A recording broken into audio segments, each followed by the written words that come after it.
गांव में fashion show. शहर की फैशन डिजाइनर रितु की शादी गांव के जमींदार शेर सिंह से हो जाती है। लेकिन शहरी कामकाजी रितु का गांव में मन नहीं लगता।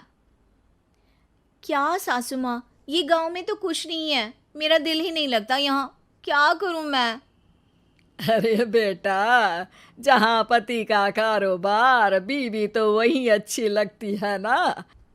अब हम लोग इतने पैसे वाले हैं कि गांव में मेरे बेटे लायक लड़की ही नहीं मिली। अरे माँ, मैं तो ये बोल रही हूँ कि क्या करूं जिससे मेरा थोड़ा दिल लगे। अरे बेटा, मैं भी शहर की थी। यहाँ आकर मैंने गांव में स्कूल खोल लिया। बच्चों को पढ़ाती थी तो मन लग जाता था। तू भी कुछ देख ले जिससे गांव की बहू बेटियों का भला हो जाए और तेरे जमींदार ससुर जी का नाम भी हो जाए। रितु क्या करती, फैशन डिजाइनिंग वाले कपड़ों को गांव की औरतों पर कैसे ट्राई करती। लेकिन एक दिन, अरे क्या बात है डार्लिंग, बड़ी जल्दी उठ गई। और ये हाथ में फेविकॉल और कागज, कहाँ जा रही हो? मैंने सोच लिया है कि मैं अपना फैशन बुटीक खोलूंगी। गांव की औरतों को सजा धजा कर फैशन शो करूंगी और यहाँ की औरतों को भी शहर के फैशन से वाकिफ करवाऊंगी। फैशन और यहाँ की औरतें, अरे इन लोगों को तो बस चूल्हा चौका आता है। खाली समय में एक दूसरे के सर से जुएं निकालती हैं या फिर अचार पापड़ बनाती है। इन लोगों के बस की नहीं है फैशन को समझना। लेकिन रितु मानती नहीं। वो पूरे गांव में पोस्टर चिपका देती है कि किसी को भी नए डिजाइन के कपड़े पहनने का शौक है तो जल्दी जमींदार की बहू से मिले। लेकिन रितु की दुकान में 2 दिनों तक तो कोई आता ही नहीं। पर एक दिन, अरे कमला, क्या हुआ, क्या देख रही हो? ये पुतला देख रहा है दीदी।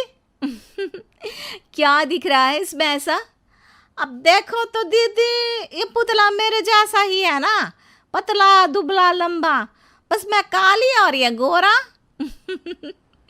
तू ये बता, इस पुतले के कपड़े तुझे कैसे लग रहे हैं? अरे कपड़े तो बहुत ही सुंदर है दीदी, लेकिन तू ना बस कल इसी समय आ जाना और अपने जैसी 2-3 और को भी ले आना। अगले दिन कमला 2 लड़कियों को लेकर आ जाती है। रितु उन लोगों को अपने हाथ के सिले कपड़े पहनाती है और घर भेज देती है। उन लोगों को गांव की दूसरी औरतें भी देखती हैं। और फिर क्या, अगले दिन रितु जब दुकान खोलती है तो सामने बहुत सी औरतें उसके बनाए डिजाइनर कपड़े पहनने को तैयार खड़ी होती हैं। तुम लोगों को कपड़े के साथ ही हल्के मेकअप और स्किन केयर की भी क्लास देनी पड़ेगी। रितु गांव की औरतों को फैशन का ज्ञान देने में लग जाती है। एक दिन रितु का पति कहता है, अरे रितु, तुम्हारी फोटो पेपर में आई है।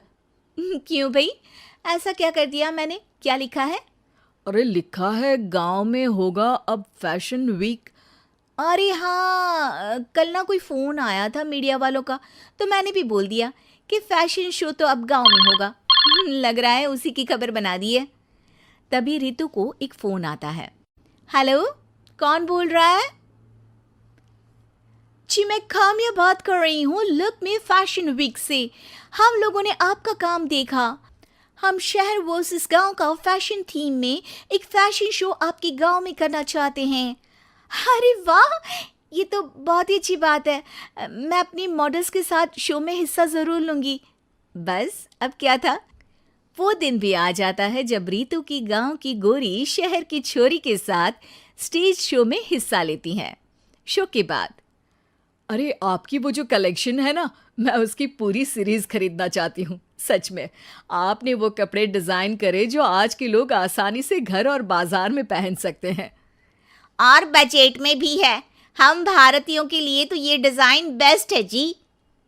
वैसे आपने क्या सोचकर ये कपड़े बनाए और आप इसे कितना आगे और लेकर जाना चाहती हैं? औरतें और फैशन एक दूसरे के पर्यायवाची है।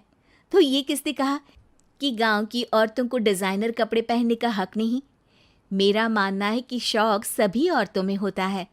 ज़रूरत है तो बस उसे जगाने की, उनके हिसाब और बजट के कपड़ों की जो मैंने बनाए और सबको पसंद भी आए।